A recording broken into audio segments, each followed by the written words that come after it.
अस्सलामुअलैकुम। तो हम स्टार्ट करते हैं with the chapter of statistics. Statistics, ठीक है।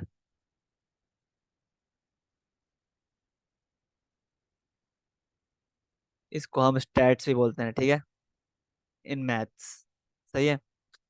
अब ये होता क्या है, ये लिखो अपने पास कि it is basically the representation representation of data in a meaningful manner, in a meaningful manner, ठीक है। so that so that it could be useful for multiple purposes, ठीक है। तो ये आपके पास होता है मतलब डेफिनेशन ऑफ स्टैटिस्टिक्स, ठीक है।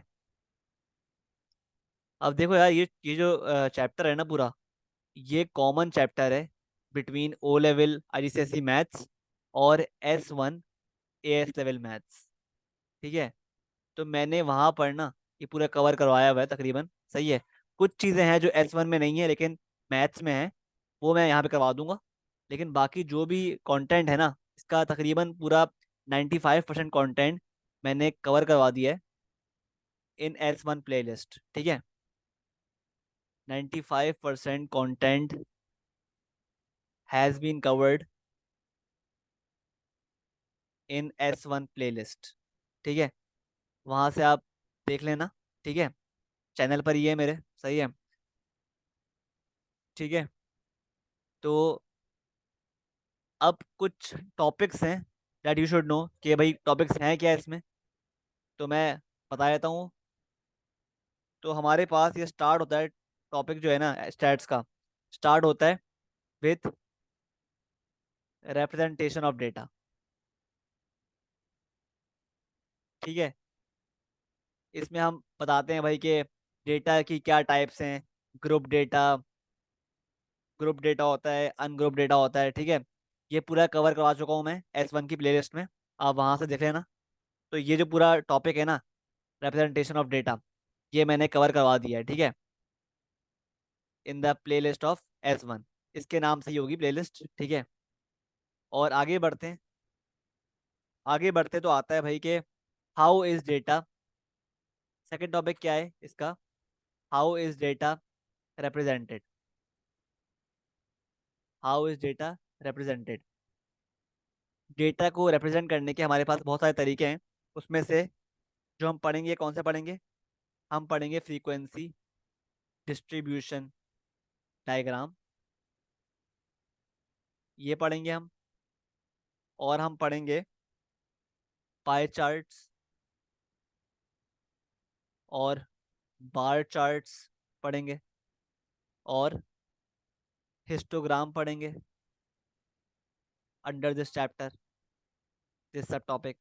और हम पढ़ेंगे फ्रीक्वेंसी डेंसिटी डायग्राम, ठीक है। और हम पढ़ेंगे नंबर 6 फ्रीक्वेंसी पॉलीगॉन, पॉलीगॉन। और हम पढ़ेंगे कम्युलेटिव फ्रीक्वेंसी कर्व्स, और हम पढ़ेंगे कम्युलेटिव फ्रीक्वेंसी पॉलीगॉन्स, ठीक है। और हम पढ़ेंगे 9th पे पिक्टोग्राम्स, ठीक है। और हम पढ़ेंगे स्कैटर डायग्राम्स।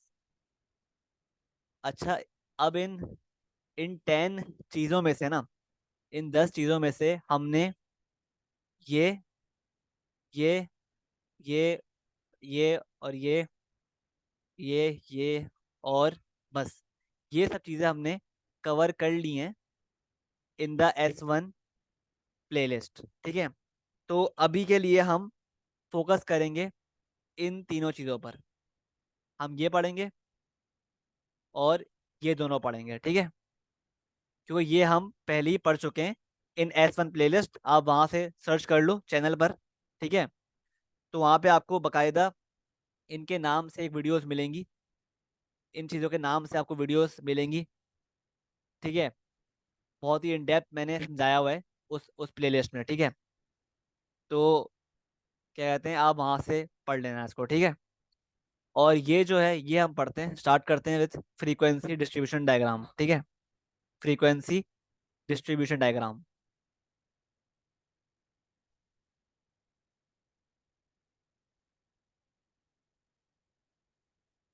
ठीक है। अब ये क्या होता है, लेट्स सी।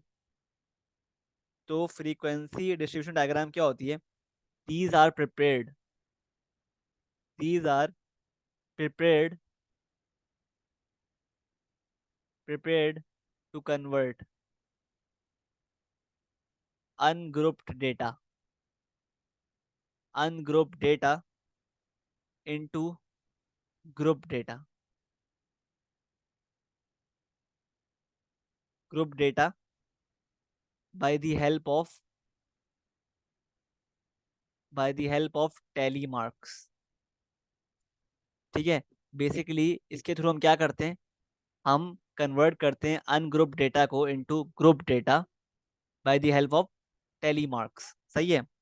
मतलब क्या हुआ, हमारे पास लेट से एक अनग्रुप डेटा है, इस तरह दिया हुआ है हमें 3, 1, 0, 1, 1, 3, 3, 3,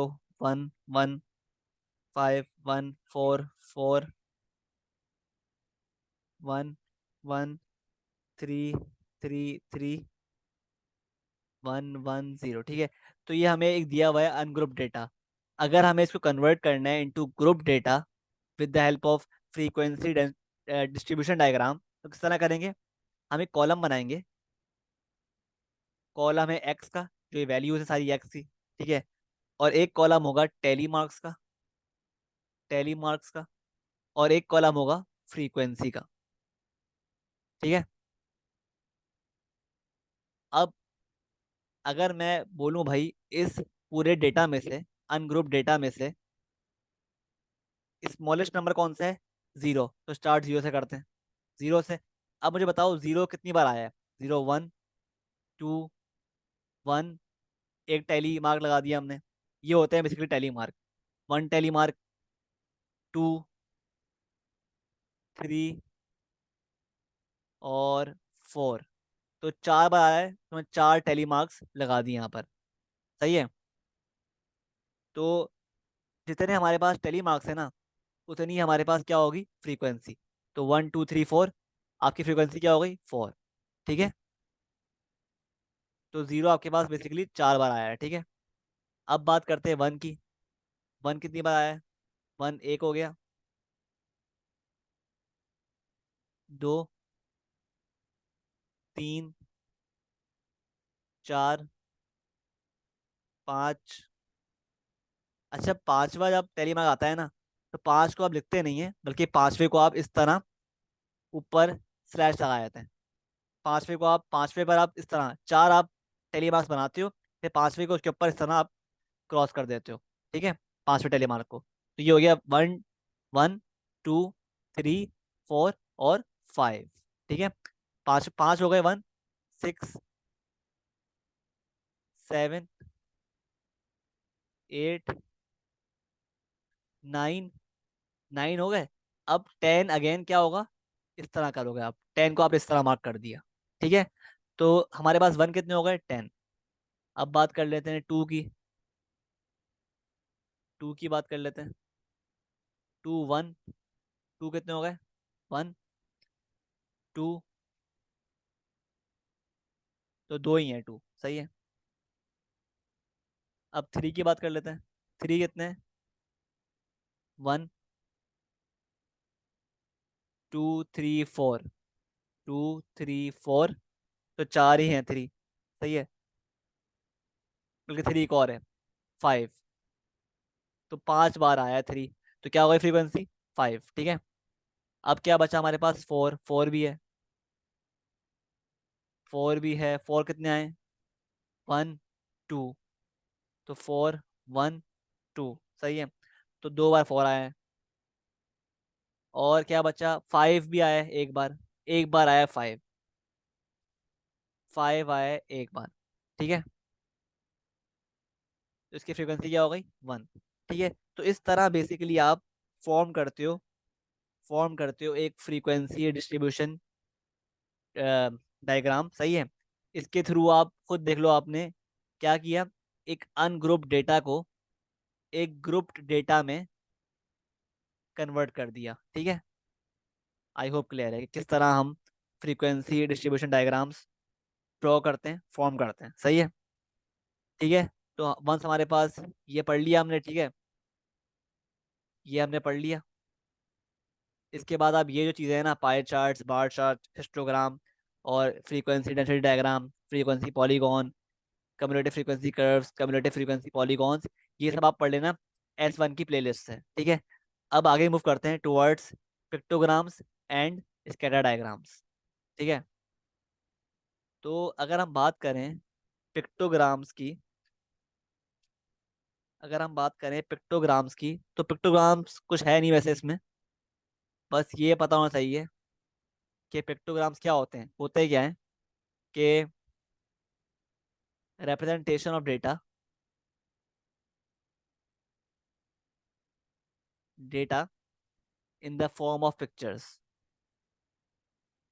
in the form of pictures, इसको हम बोलते हैं पिक्टोग्राम। ठीक है,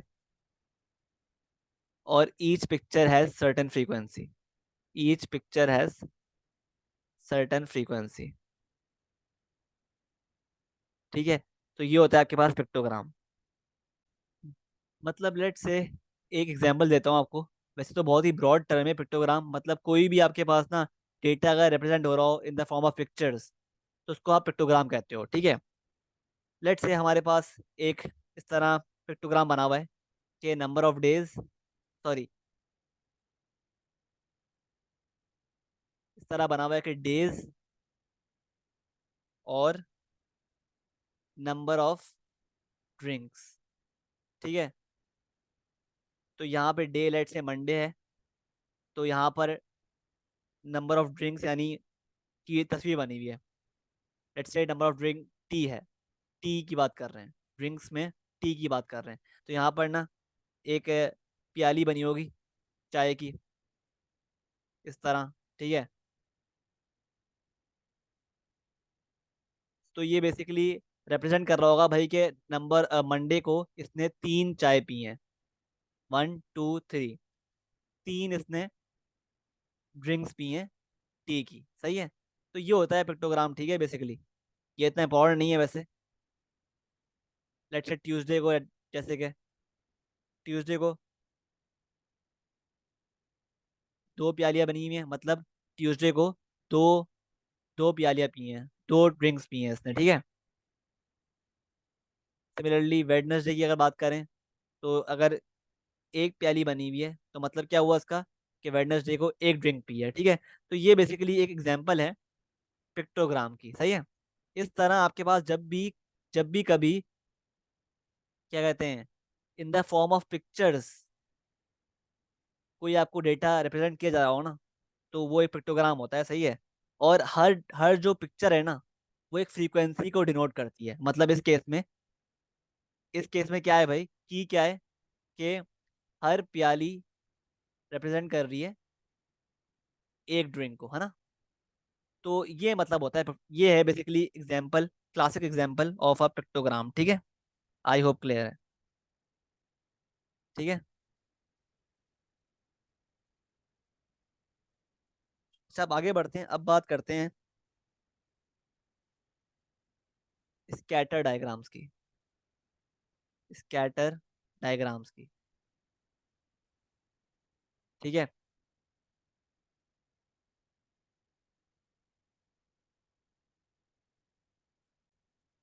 अच्छा बात करते हैं स्कैटर डायग्राम्स की। तो ये होती क्या है, पहले तो ये लिखो अपने पास कि भाई they are used to investigate investigate possible relationship between two variables between two variables. ठीक है, अफेक्टिंग द सेम डेटा।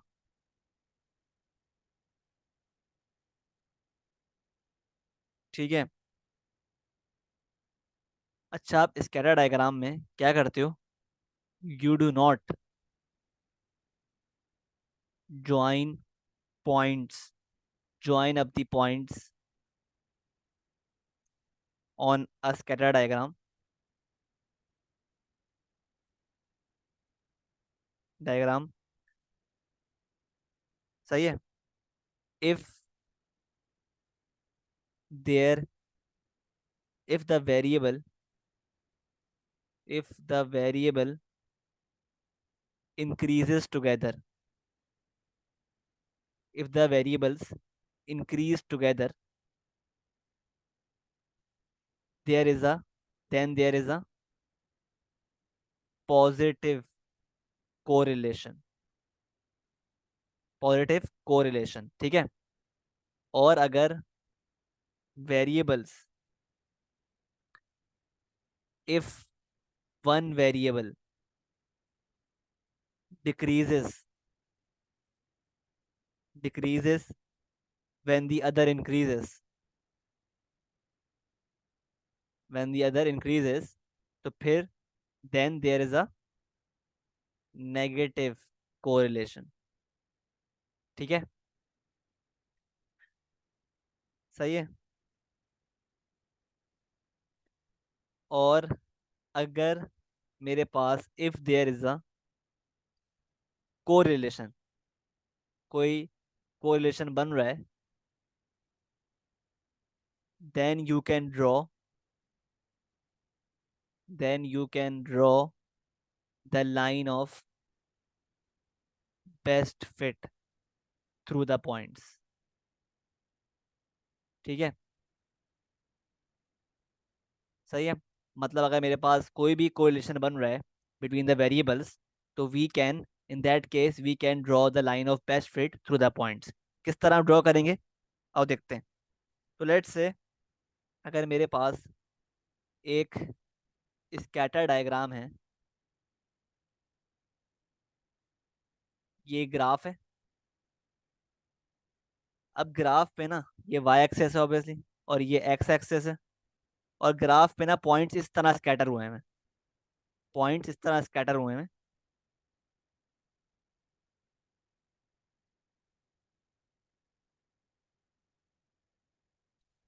ठीक है। सही है। तो अब आप चेक कर रहे हो यार कि आपको, आपको भाई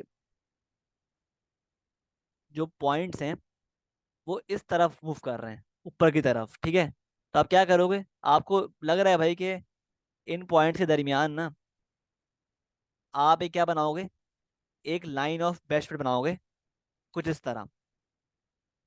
सही है। लाइन ऑफ बेस्ट फिट बनाओगे कुछ इस तरह, जो कि जरूरी नहीं है हर पॉइंट से पास कर रही हो, लेकिन जो जो बेसिकली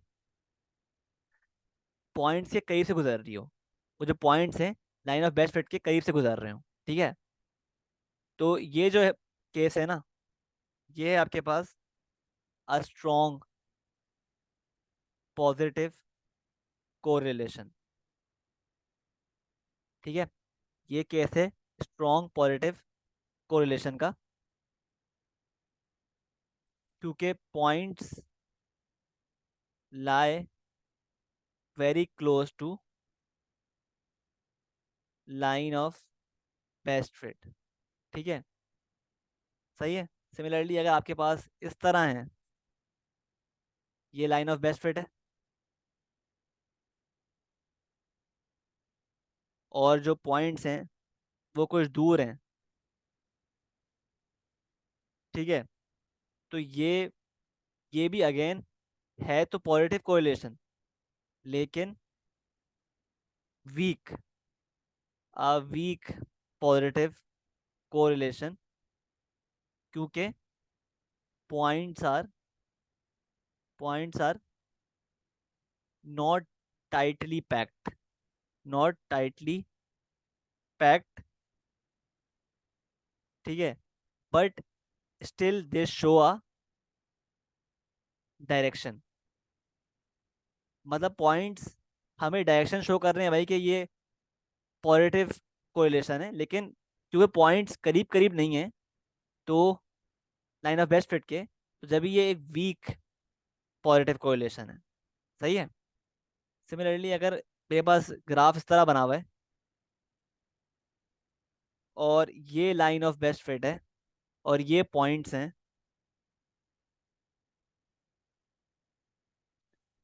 ठीक है, तो ये क्या है, एक स्ट्रॉन्ग नेगेटिव कोरिलेशन। ठीक है, क्योंकि पॉइंट्स करीब करीब हैं और ये जो लाइन बन रही है नेगेटिव स्लोप है। ठीक है इसका। सिमिलरली अगर ये एक ग्राफ है और लाइन ऑफ बेस्ट फिट इस तरह बनी हुई है और ये पॉइंट्स हैं, तो अगेन ये क्या होगा, ये एक वीक नेगेटिव कोरिलेशन है। Weak negative correlation. सही है। तो ये बेसिकली हमारे पास चार केसेस हैं। और अगर हमारे पास ग्राफ इस तरह बना हुआ है और पॉइंट्स इस तरह स्कैटर हुए हैं, कुछ इस तरह स्कैटर हुए हैं, तो आप चेक कर रहे हो भाई, क्योंकि पॉइंट्स बहुत ही ब्रॉडली स्कैटर हुए हैं, तो कोई डायरेक्शन मिल नहीं रही कि भाई लाइन ऑफ बेस्ट फिट इस तरह बनेगी या इस तरह बनेगी, कुछ मालूम नहीं हो रहा है इसमें। ठीक है, तो इस केस में आप लिखोगे भाई कि नो कोरिलेशन, क्योंकि पॉइंट्स बहुत ही ना ब्रॉडली स्कैटर्ड हैं। No correlation as there is no pattern to the way in which the points are lying।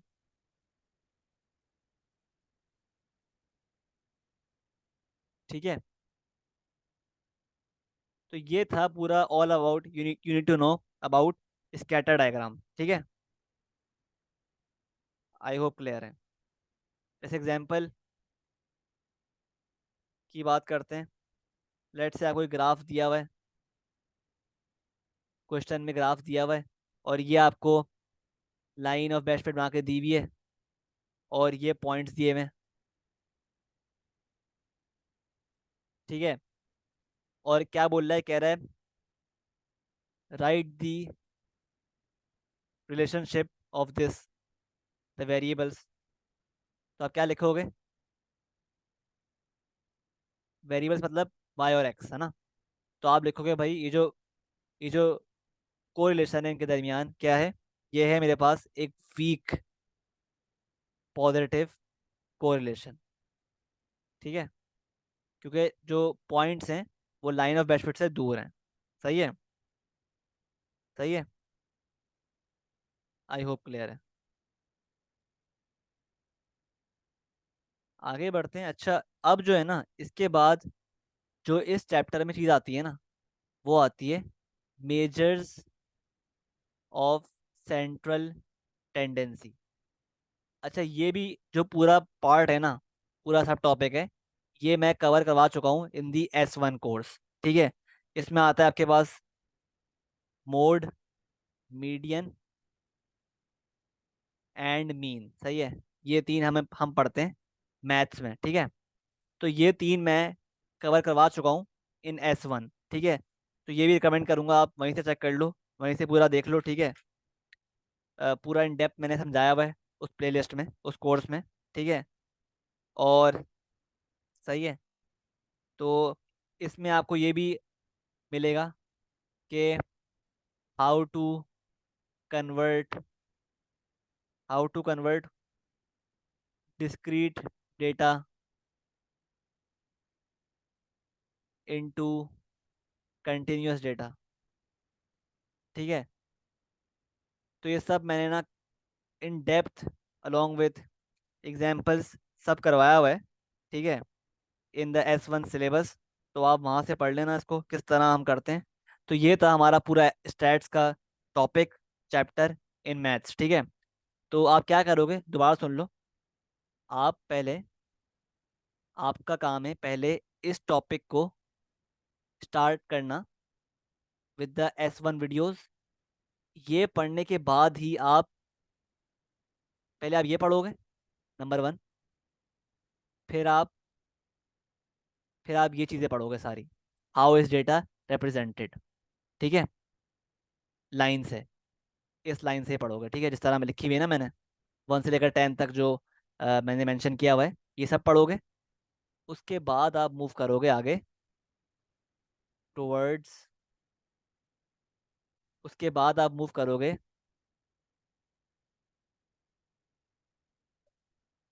ये सब पढ़ के आप पढ़ोगे फिर measures of central tendency, mode, median और सॉरी, मीन, मीडियन और मोड, ठीक है, मीन है ये तीनों पढ़ोगे। और ये भी मैंने समझाया हुआ है किसमें, रिप्रेजेंटेशन ऑफ डेटा में, ठीक है। तो इस तरह आपका पूरा जो है ना मैथ्स के लिए स्टैट्स का सिलेबस ख़त्म हो जाएगा, ठीक है, कि किस तरह हम चीज़ों को समझते हैं और इसमें काम करते हैं, ठीक है। तो ये पूरा सिलेबस है स्टैट्स का, कोर्स कंटेंट है, that you should know for O level ICSE maths, ठीक है।